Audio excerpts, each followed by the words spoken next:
اچھا ہمارے یہاں ہوتا پتہ کیا ہے، ہم کہتے ہیں کہ ہم اس کو بچانے جا رہے ہیں، اور وہ جس کو بچانے جاتے ہیں وہ بچا نہیں پاتے، خود بھی اسی کے رنگ میں رنگ جاتے ہیں۔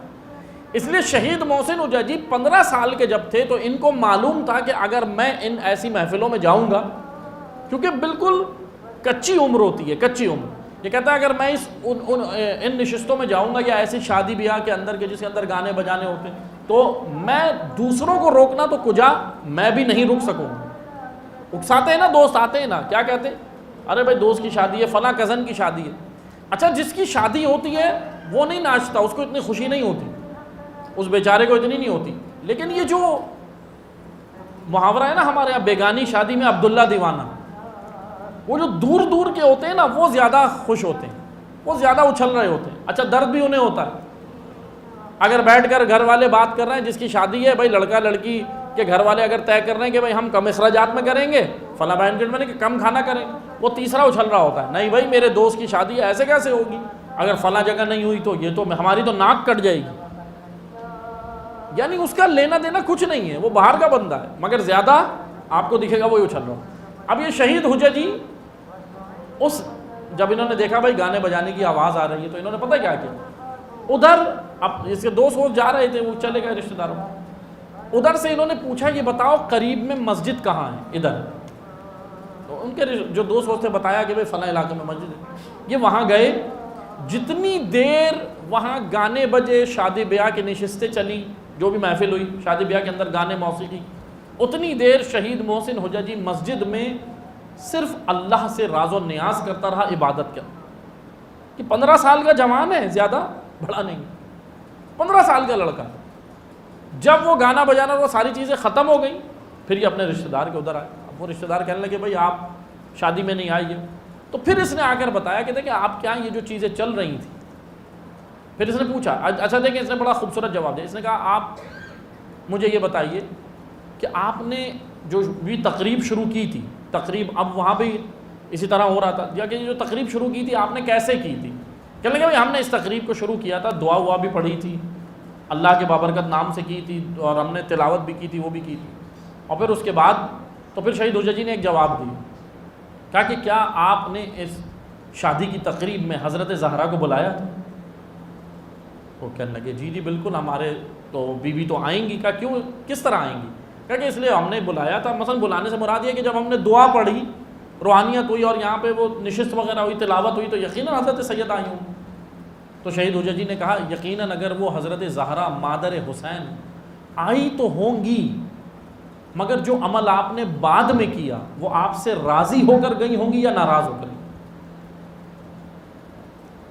یعنی یہ 15 سال کا جوان ہے اور اس کی معرفت دیکھی، معرفت کا عالم یہ۔ رقص و موسیقی حرام ہے، حرام ہے نا رقص و موسیقی، بہرحال اس کے وہ پھر فقہی مسائل الگ ہیں، آپ وہ مراجع سے پوچھتے ہیں وہ پھر، لیکن ایک وہ فقہی مسائل الگ ہیں، مگر ایسی نشستیں، ایسی محفلیں جہاں پہ رقص و موسیقی ہو وہاں جانا جائز نہیں۔ اب آپ کہیں مولانا کیا کریں، رشتہ داروں کے گھر شادی ہے، آپ ایک پروٹیسٹ کریں، آپ ایک احتجاج کریں۔ میں آپ کو احتجاج کا طریقہ بتاتا ہوں، لڑنا نہیں ہے کسی سے، کبھی رشتہ داروں سے جا کے لڑنے لگیں، اور کیونکہ ہم امر بالمعروف و نہی عن المنکر بھی ایسے کرتے ہیں جیسے فوراً جہاد کے مرحلے میں آ جاتے ہیں اور تلواریں کھینچ لیتے ہیں، نہیں ایسے نہیں کرنا ہے۔ آپ اچھے انداز سے بااخلاق طریقے سے سمجھائیں کہ بھائی یہ آپ نہ کریں کام، یہ سر اگر سمجھتے ہیں ٹھیک ہے، نہیں سمجھتے تو اس نشست میں آپ نہیں جائیں۔ اب رشتہ داری نبھانی ہے، شادی ہو گئی، تقریب ختم ہوئی، اس کے بعد جا کے لفافہ دے دیں، اینلپ دے دیں، گفٹ دے دیں۔ اچھا بعض لوگ کہیں گے مولانا فری میں گفٹ چلا گیا، کھانا تو کھایا نہیں، تو کھانے کی پرواہ نہیں کریں، یہ تو ہمارے یہ کلچر بن گیا اور ہم اسی چکر میں جاتے ہیں، بلکہ پوری فیملی لے کے جاتے ہیں۔ کتنے لے کے جاتے ہیں؟ گھر کے 10 افراد لے کے جاتے ہیں۔ اب اگر 10 افراد کو ریسٹورنٹ لے کے جائیں باہر تو کم از کم 10,000 کا بل بن جائے گا، کم از کم 10,000۔ تو ہم کیا کرتے ہیں چالاکی، کہتے ہیں آج کس کے گھر شادی ہے، فلاں گھر شادی ہے، پورے 10 افراد کو فیملی کے لے کے گئے اور 500 روپے لفافے میں رکھ کے دے دی یا 1000 روپے دے دی۔ اب آپ بتائیں کتنا سستا کھانا پڑا، 1000 روپے میں 10 آدمی نمٹ گئے، اور بہت سارے پیک کروا کے بھی گھر لاتے ہیں اگلے دن کے لیے بھی، ایسا ہوتا ہے نا۔ تو عزیزان محترم، صلہ رحمی رشتہ داروں سے رکھیں، اس کو منع نہیں کرے گا، ختم نہیں کرنا ہے، مگر اللہ کی حدود پہلے ہے۔ اللہ کی حدود ٹوٹ رہی ہیں اور ہم کہتے ہیں بھائی ہم اپنے مرضی کا دین بنا کے چلیں۔ اب آئیں شہید کی اگلی جو کوالٹی تھی وہ تھی عفت و حیا۔ وجود میں انسان کے عفت ہوتی ہے، حیا ہوتی ہے، اور اگر وجود میں عفت ہوگی، پاک دامنی ہوگی، تو پھر وہ کسی بھی نامحرم کی جانب نہیں دیکھتا۔ شہید کی اگلی کوالٹی سنیں، وہ یہ تھی کہ اپنے مقصد پر نگاہ۔ مقصد پر نگاہ یعنی آپ اپنے مقصد پر نگاہ، بس میں جلدی جلدی عرض کروں، مقصد پر نگاہ۔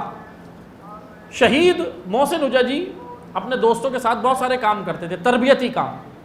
دیکھیں اب آپ جوانوں کی ذمہ داری ہے، آپ یہ جو چیزیں سن رہے ہیں نا، خود بھی پارٹیسپیٹ کریں جتنا آپ کے پاس وقت ہے، لیکن پہلی پریورٹی جو ہے نا آپ کی، فرسٹ پریورٹی، ترجیح وہ دیں ایجوکیشن کو۔ سب سے پہلے ایجوکیشن ہے آپ کے لیے اس وقت، جو آپ جس ایج میں بیٹھے ہیں نا، ایجوکیشن سے زیادہ ضروری آپ کے لیے اس وقت کچھ نہیں ہے۔ کہیں آنا جانا رشتہ داروں میں ادھر ادھر یہ بھی ضروری نہیں ہے اس وقت آپ کی ایج میں۔ آپ کے لیے اس وقت سب سے اہم ترین چیز ہے ایجوکیشن، آپ اس پہ دھیان دیں، باقی ساری چیزیں بعد میں ہیں۔ سب سے بنیادی چیز، کیونکہ ایجوکیٹ معاشرہ امام زمانہ کو چاہیے، جاہل نہیں چاہیے، یہ یاد رکھیے گا، ایجوکیٹ معاشرہ چاہیے۔